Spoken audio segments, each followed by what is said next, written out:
Hey, what's up? My name's Samuel Leeds, and in this video I thought I'd just take a minute to answer the question that I always get asked, which is, why do I run a training company? If I'm making so much money in property and real estate, if I'm making millions of pounds in my business, then why would I take the time to put out videos, to teach people, to run a training company? What is the purpose behind it? Am I doing it for a little bit of side income?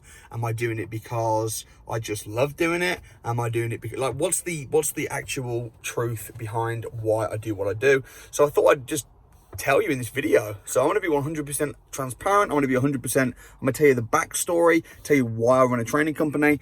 And yeah, I hope this is helpful. And I hope this gives just a little bit of insight as to the man behind the YouTube videos. So I started out in property in 2008, 2009, I bought my first house. And you've probably seen it documented. I then bought, when I was age 19, I did lease option agreements, some joint ventures. I borrowed some money off my grandma, and I started just growing my portfolio, started from scratch, using all the strategies that I teach now on YouTube. So lease option agreements, joint ventures, HMOs, buy, refurbish, refinance, all these strategies. That's how I built my portfolio. Now, when I was 20 years old, well, actually, to give a bit of context, when I started property in the first place, I was a teenager. I had to leave my dad's company. My dad had a children's entertainment agency, and he was upset with me for leaving the company. And he was like, "You're leaving the family business. What are you doing?" And he actually fell out with me, and it was really quite hard starting out in property. And I then actually became a Christian, and I joined a church in Warsaw. And my pastor of the church was almost like a father figure to me, like a spiritual father. So that's a little bit of context, okay? Now, when I'm 20 and I've got quite a lot of properties, I'm doing really, really well, my pastor started having quiet conversations with me about making lots of money. So he'd be at the front of the church preaching, and he'd be saying things like, you know, a rich person getting into heaven is like a camel getting through the eye of a needle. And he'd say it and he'd be looking at me. And I'd be like, whoa. You know, you can't serve God and money. You need to choose. Are you going to serve God or are you going to serve money? And I began to feel like almost like a little bit of a guilt complex around having more than one house. Even though I was given 10% of my my money, I was given to the church and to charities and to people in need. I was sponsoring kids via Compassion. You know, I wasn't like a greedy trying to get really rich. I was just growing my portfolio because I'd learned how to do that from mentors and training programs and networking events, and I was put into practice and I was flourishing. However, when I was 20, I got a guilt complex, and I went to, I decided to, I also had a bad car accident as well. My car crushed, and I was like, man, life's so short. My pastor, who's like a spiritual father to me, is misunderstanding me. And I thought, you know what? I want to just spend a few years. I've made some decent money. I've got a little portfolio. I've got rents coming in. I just want to study myself. I want to learn about the ethics of business. And I, as a Christian, somebody that was really involved in the church, I spent 3 years and I went to Bible college, Birmingham Bible Institute. And at Bible college, I studied theology. And after 3 years, I wrote a little dissertation on biblical economics. And I came to the conclusion that actually making money isn't a good thing or a bad thing. It's a neutral thing. It just depends on what you do with your money. And I realized that you can't serve God and money, but you can serve God through money. I realized that being rich didn't mean that you were a jerk or a bad person. In fact, money doesn't change you. It just exposes who you truly are. And if you've got a good heart and you want to help people, having money will mean that you can do that even more. So it will just magnify who you actually are. As a result of that, when I left Bible college, I did it for when I was 20, 21, 22, I was full-time at Bible college. When I finished Bible college age 22, I just thought, you know what? I don't want to be a pastor or a minister. I want to be a businessman, and I want to reach people, and I want to... So I had to cut the video. My wife was calling me saying that we're actually at hospital right now. This is hence all the baby stuff. Nothing bad. What was going on? Oh, we just had a baby. We just had a baby? And we had to go have a prick? Yeah. It was a 5-day checkup. Oh, that's good. So this is my wife, Amanda. In fact, I'm just telling the story. I'm just going to... Is it right if I finish the video real quick? Yeah, go on. I'm going to finish the video real quick. When we met, I was actually just finishing Bible college. Like, what was happening? What was I doing at the time? You'd also just launched Training Kings. Yep. So what was Training Kings? Training Kings was a Christian business network. And this was like about 2015, 2014? 2014. 2014? Yeah, 2014. Yeah. You're actually doing lots of speaking engagements at churches and stuff as well. Yep. And you had your property stuff, but Yep. you hadn't told me the extent as to what. So at the time, because he just finished Bible college and he was doing Training Kings, I just assumed that he was we were going down the church route and you were going to be a pastor. Right. And I was going to be a pastor's wife. Very, very wrong, were First you? lady in a church. Yeah. So that's yes. That's what And then we I were told doing. you about the property stuff later. Yeah. And you knew a little bit about it? I knew a little bit about it, but not how big it was. Yeah. Yeah. And here's the thing, right? When I met Amanda, I left Bible college, right? I met Amanda. I didn't want to go on about my property stuff, and I didn't want to attract people for the wrong reasons. Okay. So I did have a big property portfolio when I left Bible college, but I was really focusing on Training Kings. What was Training Kings? Christian Business Network. It was there to connect Christians in business. It Yeah. wasn't exclusive, but Yeah. So here's what happened, okay? So I built a property portfolio, went to Bible college, continued doing property, but kind of doing it quietly.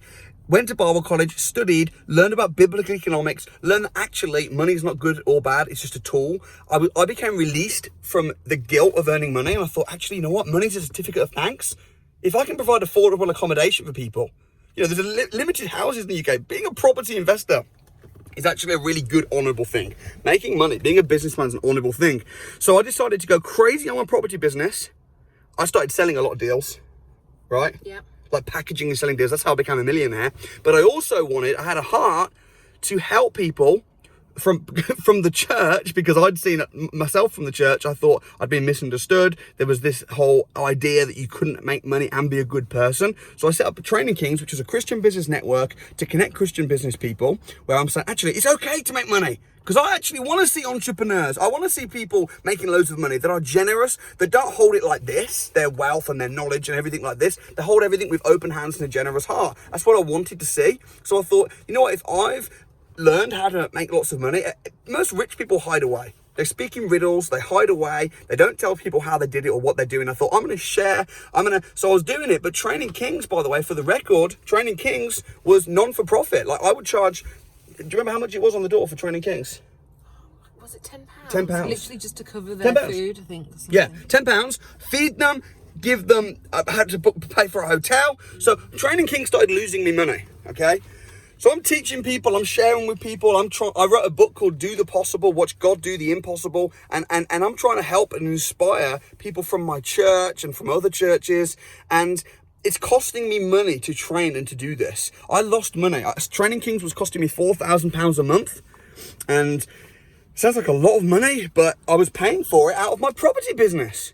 So my property business, we weren't living a luxurious lifestyle. We were living in like a 3-bed detached house in a nice part of Warsaw. Yeah. Lived a decent life, but I was using my profits to pay for Training Kings. We started going on mission trips, started going to Africa, Zimbabwe. You're born and bred in Zimbabwe. Yeah. We went to Zambia. What did we do in Zambia? We did some mission work, provided some boreholes to some villages that were lacking clean water. Yeah, so start, really with the money that we're making through property, really helping people. Me and Amanda got married in 2015. And what happened was Training Kings really grew. So we set up 14 branches across the UK, but it was costing me more and more money to run it. But I just saw it as a way of giving back.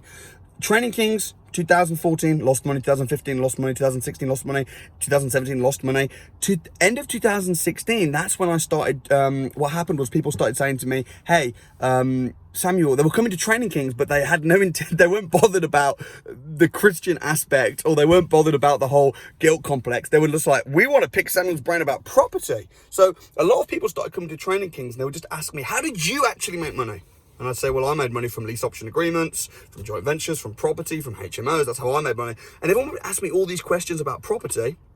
And I thought, I don't want Training Kings, Christian Business Network, to become Training Kings, aka property teaching. So I set up a separate company, Samuel Leeds Limited, 2016, which was a property training company. And again, I did this just because I had so many people asking me. Set that up in 2016, and that just blew up. The training company just blew up, and the results that people started getting from the property training. People become financially free. I thought, man, this is amazing. People, the word spread. People started flying in overseas to come and meet me. Thousands and thousands of people. So that's how I'm a trainer. That's why I'm a trainer. And I've got more success students now. I think a lot of people may be going to training to try and make money as a trainer. I actually don't make any money even now as a trainer. My training company's lost me money more years than made money. If the training company loses money, I foot the bill. If it makes money, I take nothing from it. So I don't take any money from training. I do it as a passion project.